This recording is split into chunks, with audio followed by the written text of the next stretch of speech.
the press release has just been issued. So you're going to hear, a cutting-edge paper that may appear in the media at some point. And it has two parts. The first is outlining the conditions under which mandatory vaccination would be justifiable. And secondly, providing an alternative to achieve high uptake and rapid uptake of any vaccine for COVID-19 using payment to get people to be vaccinated. So I'm sure you're all familiar with the race for the vaccine, especially now we're entering lockdown. There are 53 vaccines in clinical trials, 5 different approaches, genetic approaches using mRNA, a viral vector. So the Oxford vaccine is based on a chimp adenovirus that's been genetically modified to carry coronavirus genetic material. Protein vaccines delivering viral proteins, inactivated or attenuated coronavirus, and repurposing existing vaccines such as BCG. Now, when we consider a topic such as mandatory vaccination, what I mean by mandatory is that it involves some form of coercion. And coercion exists when a person's options are reduced such that what they most want is either not available or no longer attractive.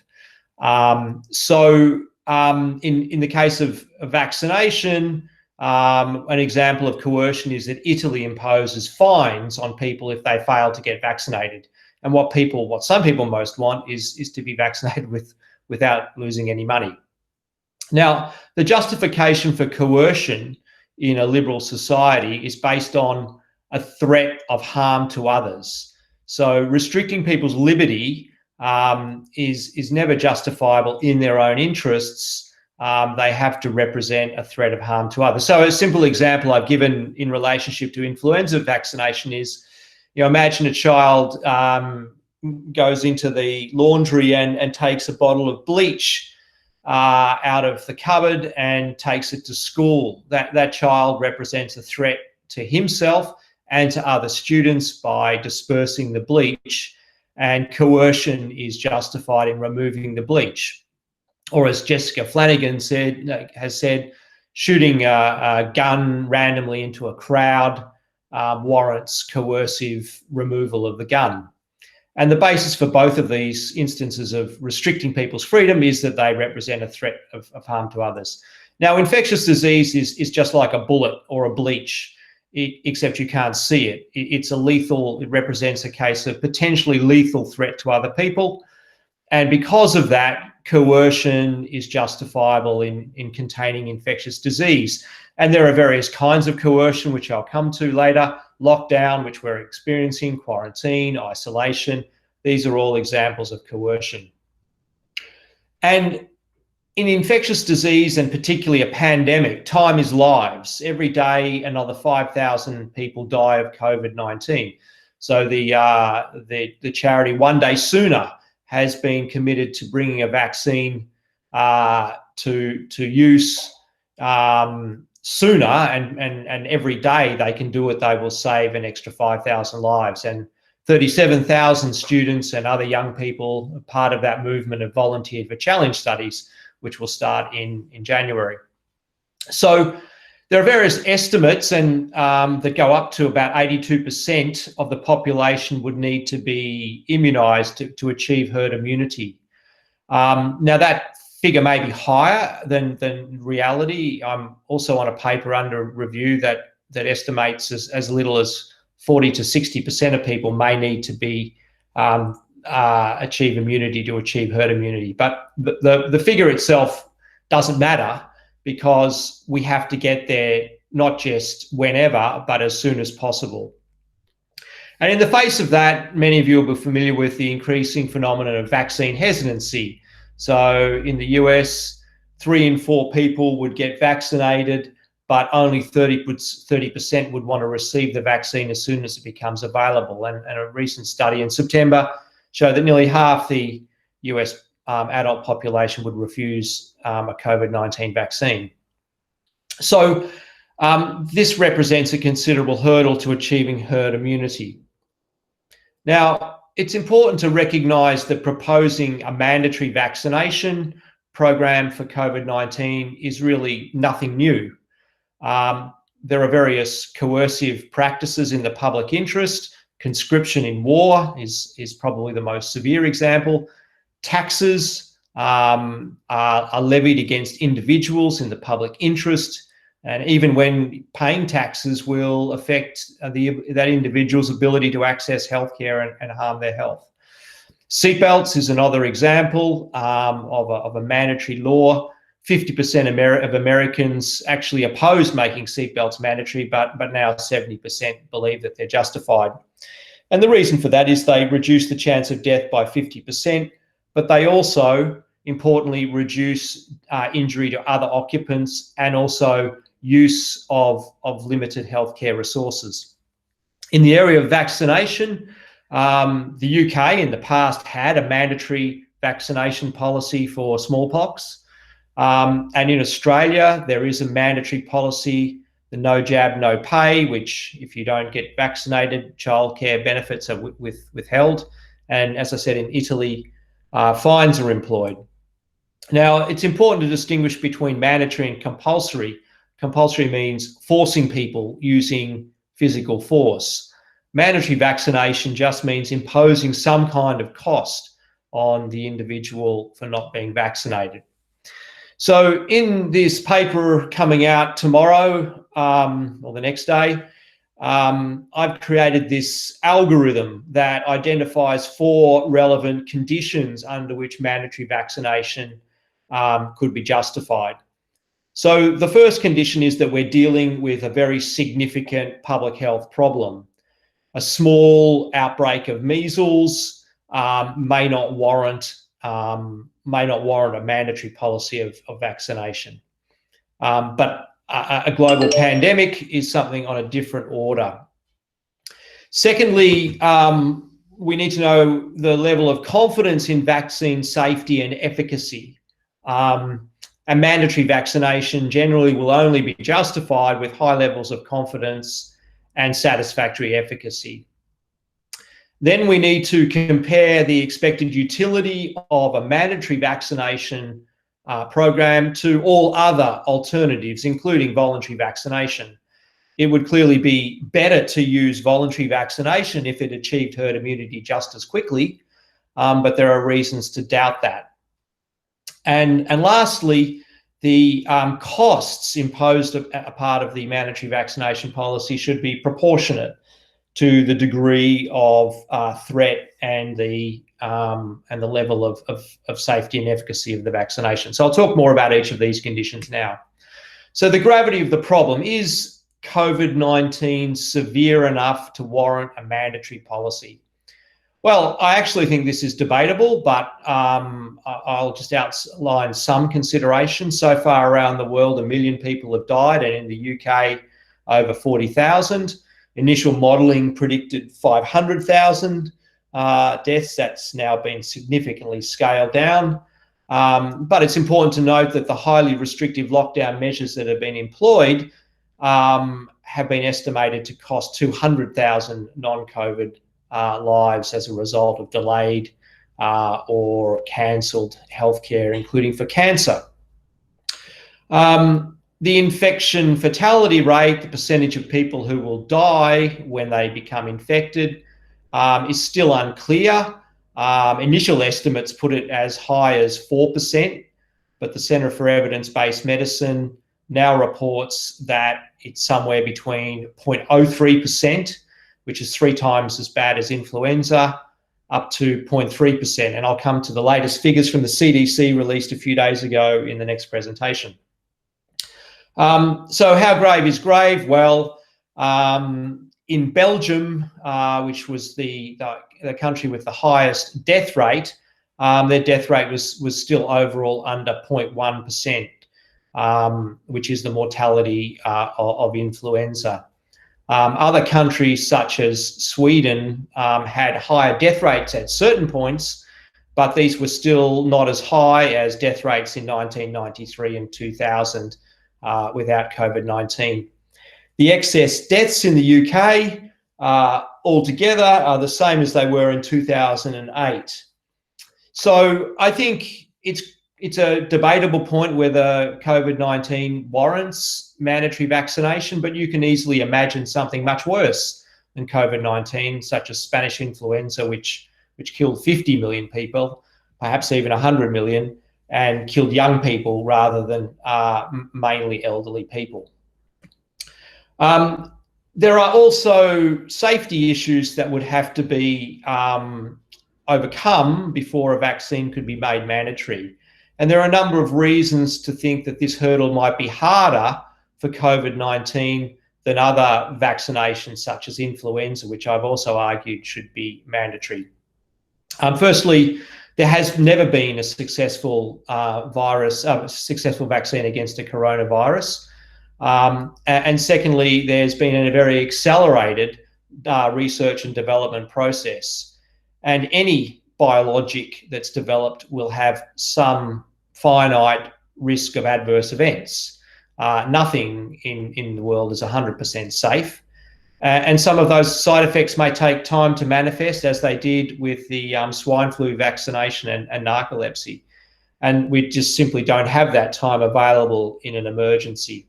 So I'm not saying that the COVID-19 we don't know what the safety profile of any COVID-19 vaccine is at the moment, but there are reasons to look and to scrutinise the safety data carefully.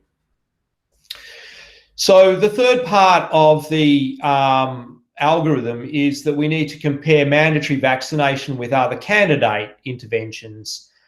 So it's notable that Korea, with the same population as the UK, has kept deaths not at 40,000, but at 300 through a vigorous track and trace program. So track and trace, selective isolation of the elderly, which I've also argued we should explore, may be better alternatives than mandatory vaccination, and coupled with voluntary vaccination may be sufficient to achieve appropriate reductions in mortality. So there are a wide range of different measures that can be employed to reduce infectious disease, and vaccination is just one of them. And all of those would need to be explored and compared in combination with mandatory vaccination. Now, the last step of the algorithm is choosing a cost which is proportionate to the public health threat and the effectiveness of the vaccine. So I mentioned we can go from withholding benefits, such as financial benefits, or non-financial benefits, such as childcare, which also occurs in Australia, or school, which the US employs as a way of coercing people into vaccinating their children. There can be financial penalties or non-financial penalties, and there can be various loss of freedom, quarantine and lockdown being examples of that. So, one punishment for not being vaccinated, which has been proposed in France, is imprisonment. That would seem to be quite an extreme form of coercion. But if there was something as lethal as smallpox and as infectious as smallpox in a pandemic that threatened society existentially, that kind of coercive measure may be justified. Now, in public health, a basic principle that's often employed when coercion is used is to employ what's said to be the least restrictive alternative. That means the least amount of infringement of liberty necessary to achieve your public health goal. This is a very weak principle, because very often greater infringement of liberty will achieve greater benefit. And when the John Stuart Mill's harm principle says, we can infringe liberty to prevent harm to others, it doesn't say how much we can infringe liberty to prevent how much harm. So proportionality is actually a much more important concept than the least restrictive alternative. And as I've argued elsewhere, where the cost is small to the individual, such as a modest fine, and the collective benefit large, I believe that would be a proportional cost. So mandatory vaccination in COVID could be justified because it's important not only whether we reach herd immunity, but how quickly. It's necessary to protect the vulnerable, people who can't be vaccinated voluntarily because they have allergies, immune problems, or other illnesses. And at least in the case of influenza, the elderly mount very poor immune responses. And it's much more effective to protect the elderly who are most vulnerable by vaccinating children who are spreaders of the disease. Immunity wanes over time, so even people previously vaccinated may become vulnerable. And there's geographical variation. When there's herd immunity in one area, it can fall in another area, causing outbreaks. So all of these factors push in favour of a mandatory vaccination. I won't deal with conscientious objection, but I don't believe there's a right of conscientious objection in the case of lethal threat. And so religious objections to the use of fetal cell layers derived from abortions in the 1970s, I think, don't constitute a valid excuse not to pay the price if you don't get vaccinated. So my conclusion for the first part of the talk is that mandatory vaccination could be justified. There are questions about what the gravity of the threat is, and also about the safety and effectiveness of any vaccine which emerges. And under these conditions, I think it's important to look for other strategies besides mandatory vaccination. And I now want to argue that paying people to be vaccinated may be a preferable strategy than coercing them. So let me just pass over to the next presentation. Okay.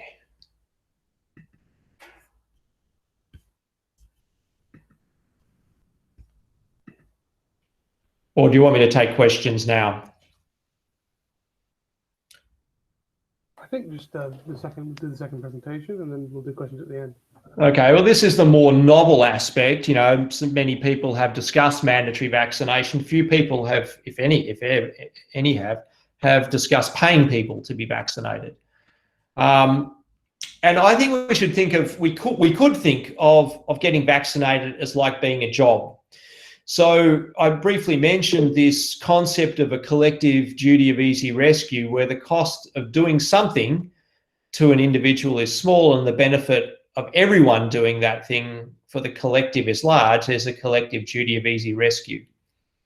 The problem with COVID is that it may not be an easy rescue for low-risk people, for example, the young. So here was the original paper by Neil Ferguson that used data from Wuhan on the infection fatality rate at different age groups. But I'll give you the latest data from the CDC, which was released just a few days ago.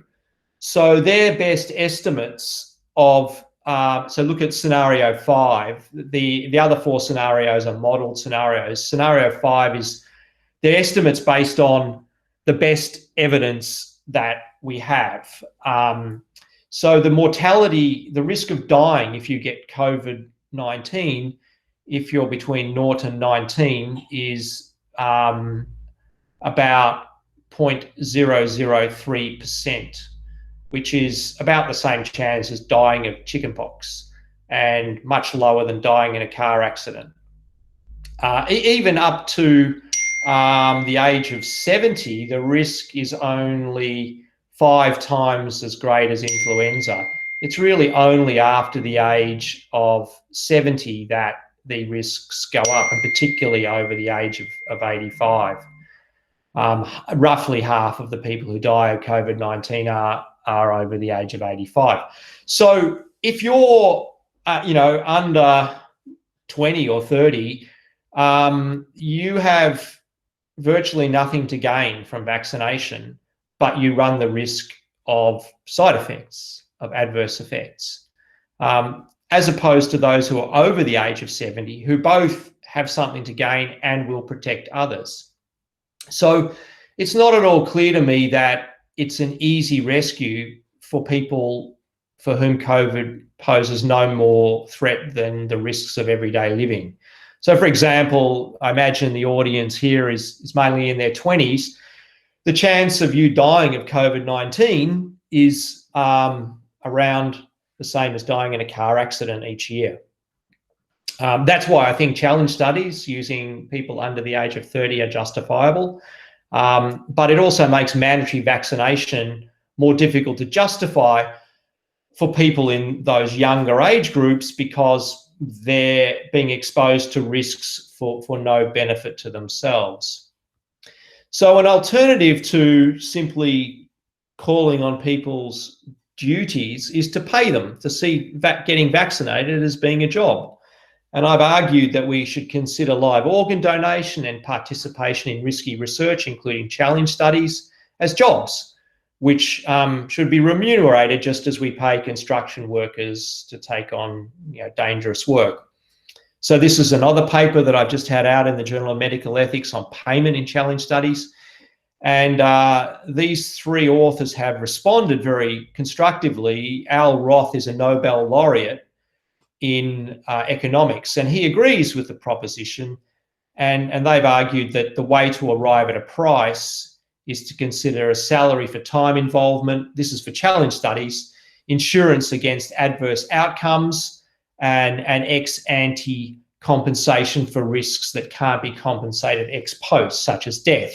And that framework, although it was proposed by them for challenge studies, could be used as a way of arriving at a fair payment for getting vaccinated. Now, as long as we're accurate in conveying the limitations of confidence in the risks and benefits, then it's up to individuals to judge whether those risks and benefits are worth the payment. Of course, being honest and accurate is not something that has often happened.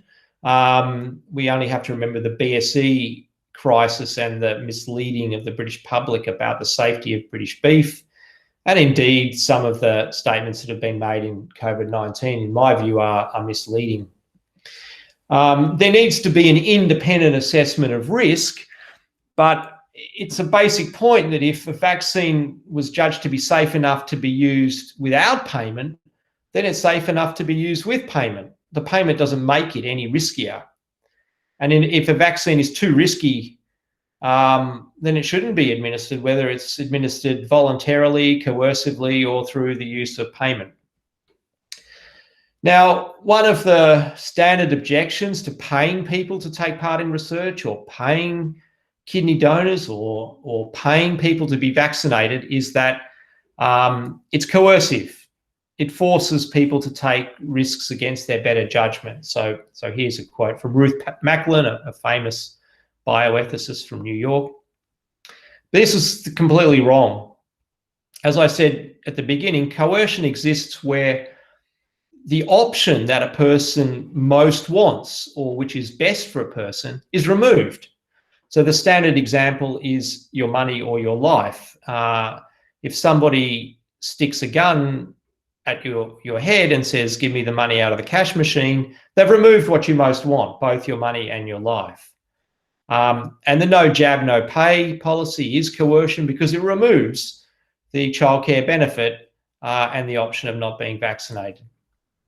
But when you offer people payment, you're not coercing them because you're adding an option. They can still remain with the options that they want, if that's what they most wanted.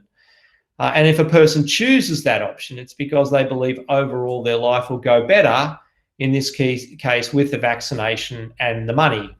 Of course, the gamble may not pay off. Some risks do eventuate, just as people fall off construction sites or, get the bends deep sea diving. But that is life and probability. As long as you know what the risks are and you make an autonomous decision, that's not coercion. Rather, it could be exploitation. Exploitation occurs where somebody is made an offer that's less than a fair deal and the person only accepts because of their vulnerability from background injustice. Now, there are two ways to prevent exploitation. The first is to correct background injustice, make the world a better place. But secondly, it's to ensure a fair minimum price for risk. And that's what we do when we pay people danger money for dangerous jobs. Nobody would do dangerous jobs if they didn't have to. But to prevent exploitation, it requires paying them fairly for that risk that they're taking on. And that requires, paradoxically, paying people more rather than less. So paid vaccination is easier to justify than paid risky work for the reason that if the vaccine is deemed to be safe enough to offer on a voluntary basis without payment, it must be safe enough to incentivize with payment because the risks are reasonable. And it may be that poorer people choose to take the vaccine because they also want the money, but that's not necessarily exploitation as long as there are protections in place, such as a fair minimum wage. So payment for vaccination which passes independent safety standards is not exploitation if the payment is adequate. The third kind of objection to paying people to be vaccinated is that it might exercise undue influence. That is, because of the attractiveness of the offer, I can't rationally weigh up the risks and benefits properly.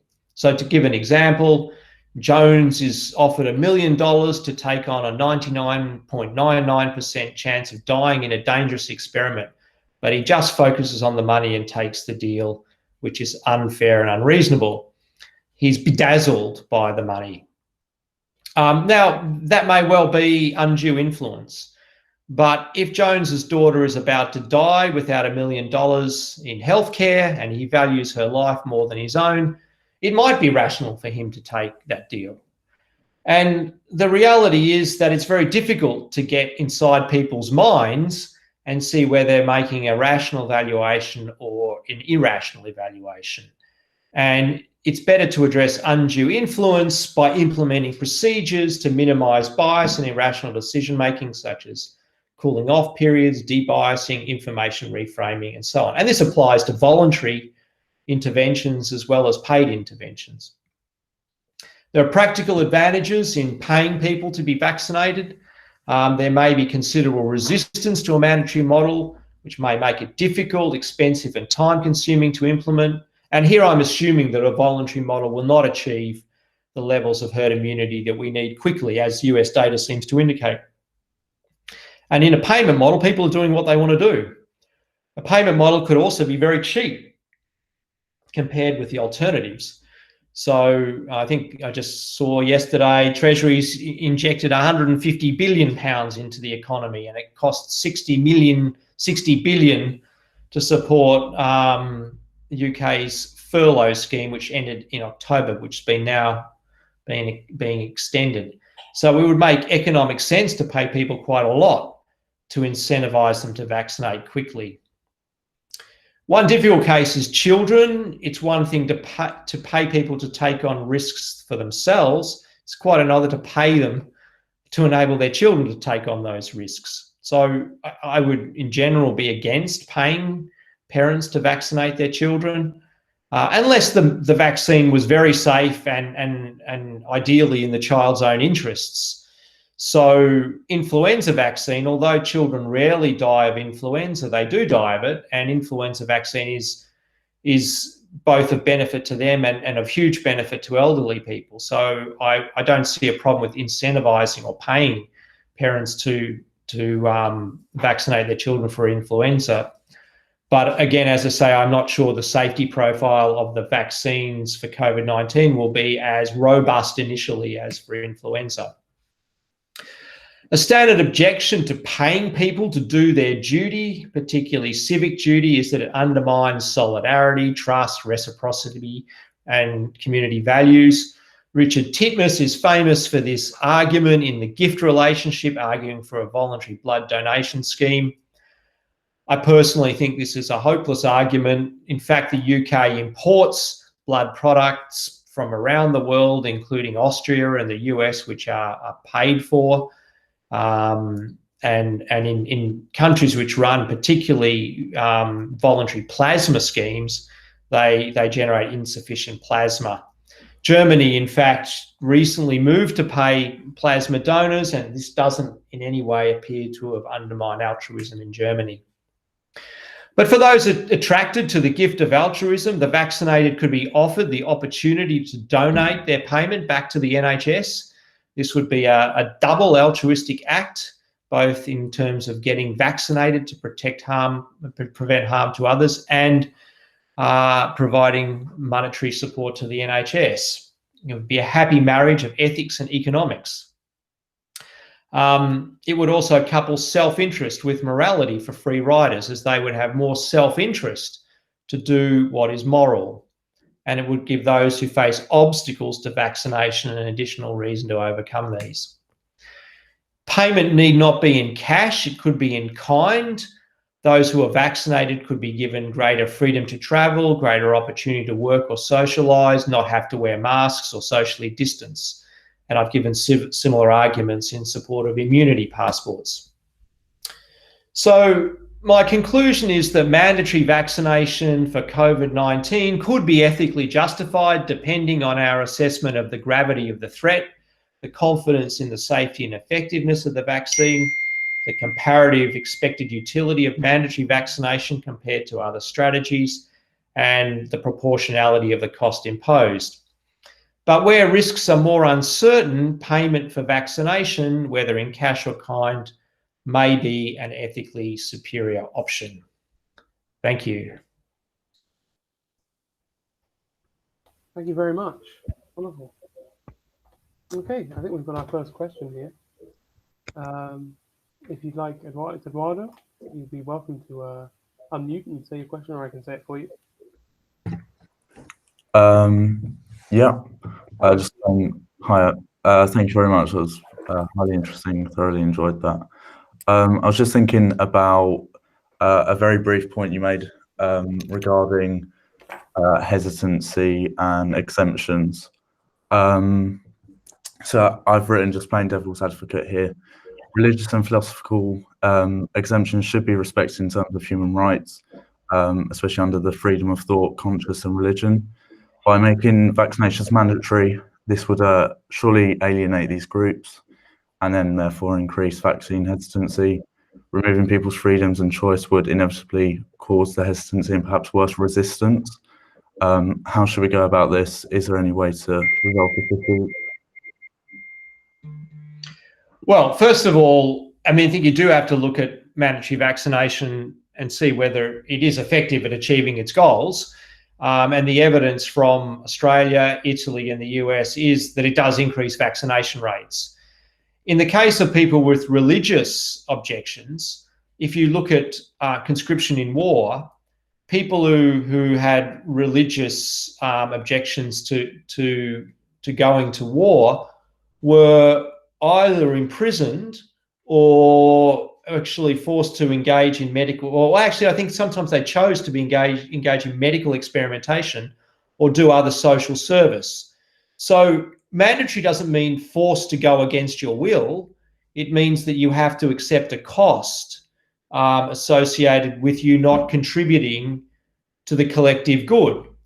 Now, it could, in theory, you could, the justification in infectious disease is that you represent a lethal threat to other people. Now, you could remove that lethal threat by total isolation of yourself. So there would be a kind of an argument to say, well, if you're prepared to remove yourself entirely from society, then, you don't have to be vaccinated or pay any other cost. But short of that, otherwise you're actually free riding and exposing people to a threat.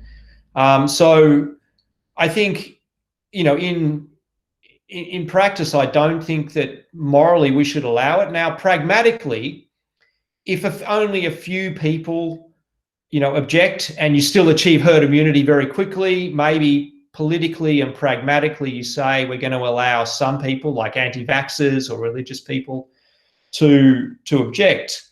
But one thing I do think you should do is not only allow religious objections, but also ethical objections. So all of this work is done mainly on chimps, higher primates.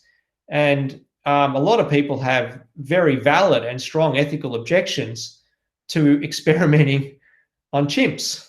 And to say, and I think it would be quite reasonable to say, well, I'm not going to have the vaccine because it's involved, unethical research on primates. And I think you should treat that kind of objection in exactly the same way as you treat the Catholic objection based on abortion. In fact, I've just written a paper on this as well. There are even Catholic grounds to accept a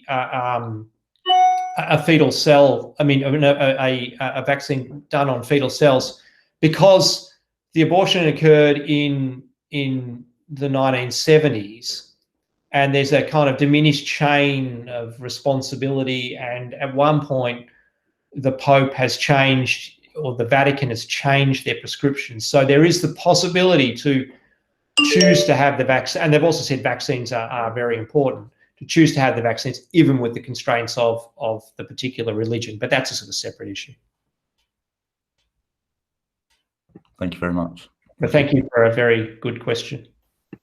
Wonderful. Has anyone else got any questions, either in text or do not to unmute and say? Hi. I had a question. Thank you for your talk, by the way. I was just interested, in terms of the payment model for vaccination, how could you sort of ensure that payment of individuals would actually benefit the individuals receiving the vaccine? Because I kind of thought it might be possible that certain individuals might get pressured to receive the vaccine, for example, by a family member, and then they wouldn't actually get the benefit of, say, the money, for example. Yeah, I mean, this is a kind of perennial problem with all kinds of payment. Even somebody who takes on construction work may be being forced to do it by their family, or this is an objection that's commonly given to paid kidney donation, that the people are no better off. It just goes to paying off debts, and they're made no better off. So that is a concern, but it's not a concern unique to payment for vaccination. And one proposal is to not pay people in cash, but to pay them in kind. So in the case of kidney donation, providing them with healthcare, education for their children, things that can't be taken away. Yeah. And if you're concerned about that, you could provide, as I said, benefits in kind rather than cash, such as greater freedom of movement, ability to work, socialise, whatever. So I think, yes, I think again that's a concern, but I think we should think about it in a way that can lead to a constructive solution. Yeah. Okay. Great. Yeah. Thank you. Wonderful. Does anyone else have any questions? I guess I had a second one. Oh, sorry. Go ahead. We'll do the first one, and then Tom, you can jump in again. Oh, thanks. It was just a quick question to ask. Would there be some kind of mechanism for dealing with the fact that some people would be very willing to have the vaccination, and then some people would be really kind of reluctant to? I know you mentioned in the case of blood donation, giving people the option to donate their fee back. But it also seems like the fee would have to be quite high to persuade people who are very reluctant to have the vaccine. And then there would seem to be a kind of inefficiency there. Potentially, you're giving individuals who will take the payments, but wouldn't need that much money to kind of persuade them to be vaccinated. There'd be some kind of scale, or would you just have to go very, very high? Yeah, so if you remember that three-part, I was thinking of it purely in economic terms, where you can make an estimate of the risks, the kind of burdens that are associated with, and put a price on it. So you could pay a price. Now, maybe that price won't be big enough to motivate people because it'll be quite small. Maybe it's 20 quid. Now, you can pay people more. You can pay people over and above what's a fair price based on that economic model in order to incentivize them. So you can pay people even more than the minimum kind of price for risking construction work. And likewise, you could go up to whatever amount was necessary to achieve the herd immunity. Now, I think it's important to look at empirical data that people often behave quite responsively to even small price changes. So the most effective way to get people off intravenous drugs is to pay them. And you don't have to pay them very much, actually. So they tend to change their behavior even for quite relatively small payments, not thousands of dollars, but often, and also, often just for tokens like, theatre tickets. So I don't know exactly what would happen in COVID-19, but, I think, we should be open at what the price should be, and it should be partly about making sure people aren't exploited by too lower payments, but then picking a price that is going to achieve our goals with reasonable cost effectiveness. Now, maybe it won't be cost effective, maybe it's just not going to work, in which case we shouldn't do it. I'm not a fanatic about paying people to do things, but I do think Michael Sandel has this book against paying people to do things that morality requires. And I think that's wrong. But I also think in this case, it's not clear that young people like you, do have a moral obligation to be vaccinated with an uncertain and rapidly developed vaccine. My daughter's actually got COVID-19 at the moment. She's sort of she's not here, but she's in another house, and she's at UCL, and I certainly wouldn't advise her to get the vaccine, especially after she's had COVID-19. Well, thank you very much, and hoping your daughter gets well soon. Yeah, she seems to be all right at the moment. I hope she's one of the hundreds of thousands who don't get sick. Wonderful. I think Tom had another question, and we'll go to another one. So I was just wondering, so one of the sort of preconditions for this mandatory vaccination or a similar scheme seems to be that the vaccine would be effective enough to justify it. But I'm just interested in the sense of most other diseases, there's a chance you might get it, but they haven't affected our society in the same way as COVID, with all the lockdowns and restrictions to people's freedoms. If there was an effective vaccine that became available, do you think people would have more of an incentive to get vaccinated because they don't want this lockdown and things anymore? Or do you think there'd still be this hesitancy despite all other things? Well, I don't know. I think that's a good point, and that's an empirical point, which I'm kind of an ethicist. But the data I showed you from the US, I think at least in the US, half of them wouldn't want to have, a vaccine, as soon as it became available. So I think that personally, I think that once people realise, I think the risks have been miscommunicated to lots of people. They have, and I think that once they start to realise their own risk, they'll be less inclined to get a vaccine to protect people who are over the age of 70. So I personally predict quite a bit of vaccine hesitancy, but who knows? We might be a really sort of altruistic population that is, or we might want to get out of lockdown really quickly and see this is the only way. I think, it's been Andy Pollard, my colleague here in Oxford, who's heading the vaccine project, said a couple of days ago, look, the vaccine may only be 50% effective. But I think it's going to be a way of psychologically reassuring people to get them back to normal life. So I think that now the government's sort of painted, everyone's going to drop dead of corona. You've got to kind of stay in your houses for, a month.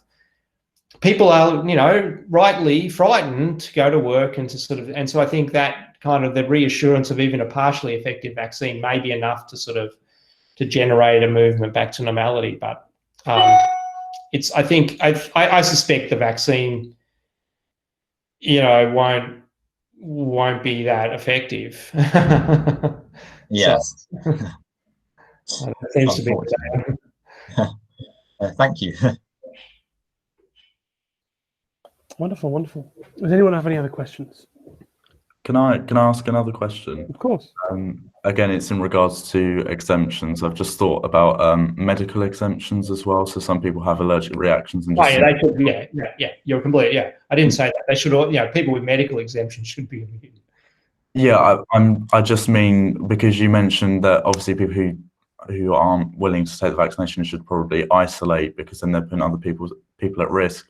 To what extent can we say that for the same people who, you know, do have valid medical exemptions, because then surely they wouldn't be able to go out and just live a normal life because they are putting other people at risk?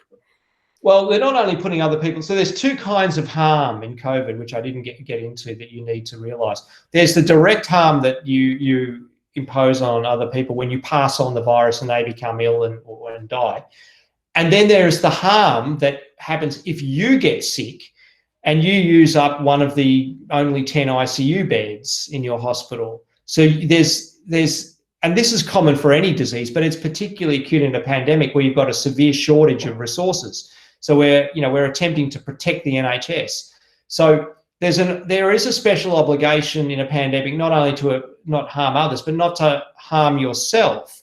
So for that reason, I think it is reasonable to selectively isolate or shield, as it's now euphemistically called, the elderly, because not only are they capable of passing it on to other people, they're also highly likely to need limited resources.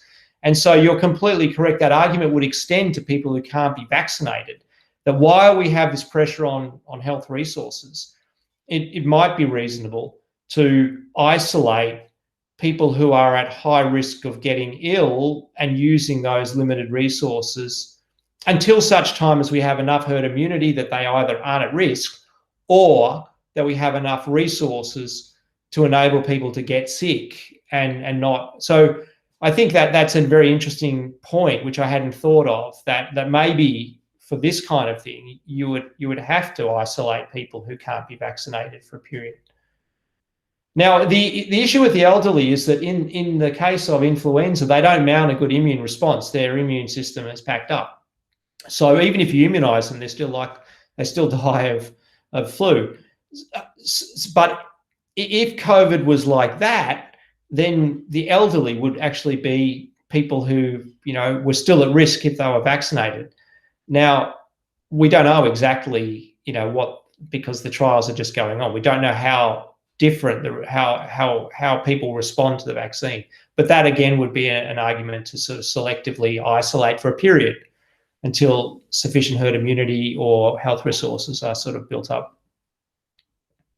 So I guess, practical ethics is about argument. And so I know you're sort of, in favor of debunking these sort of anti-scientific sort of arguments. But I think it's important, even when you're forming a policy like on lockdown or on allocation of ventilators or on vaccination, that you do it analytically, which is the same methodology as science, which is giving arguments based on reasons and principles that we can accept and good evidence. Now, I haven't really dealt with the evidence in great depth because I'm not a scientist, but you would need that in order to formulate policy. But what I tried to give you is a sort of 4-step algorithm for when vaccination would be justified and when it wouldn't. And so when people go, oh, should we have a man? Well, I don't know. It depends on the facts of the case, and that's not ethical relativism. That's what's called supervenience, that ethics supervenes on the facts of the situation. So what can be right in one circumstance can be wrong in another, not because we just have different values, but because the facts are different. So, I do think, if we had something like Ebola, if Ebola fused with corona and was as infectious, as corona, but, had a 90% mortality, we would be using a mandatory vaccination as soon as it became available, and rightly so. But if the thing is like 30% effective and it's got, long-term chronic fatigue associated with it, you shouldn't make that one mandatory. So it will depend on exactly what the circumstance is. Wonderful. Thank you. All right, well, good on you. I'm glad you're thinking about these issues, and thanks for coming late at night. And I'm sorry I couldn't see you in person I've had COVID, so in March, and I said to my daughter, I'm gonna turn up for the students, but I couldn't have been there anyway because you've got the Yes. It was rather unfortunate. yeah. All right. Okay. See you later. Thank you very much. Thank you. Thank you. Cheers. Thank you very much. Goodbye.